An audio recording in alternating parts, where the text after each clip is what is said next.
নির্বাচিত হয়েছিলেন এবং বিগত 18 সালের নির্বাচন করতে গিয়ে ওই হায়না জালিম শেখ হাসিনা সরকারের সময় গুলিবিদ্ধ হয়েছিলেন আমাদের সেই মৃত্যুঞ্জয় নেত্রী জনাব রুমানা মাওকে। তার বক্তব্য রাখার জন্য অনুরোধ করছি। পূর্ব আকাশে বৃষ্টি ধরেছে, তাই দয়া করে বক্তব্য সংক্ষিপ্ত করে আমাদের প্রধান অতিথিকে বক্তব্য দেওয়ার সুযোগ করে দেবেন।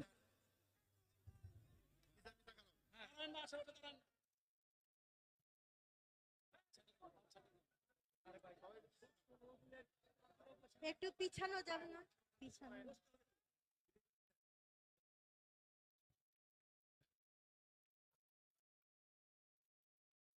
বৃষ্টি আসছে।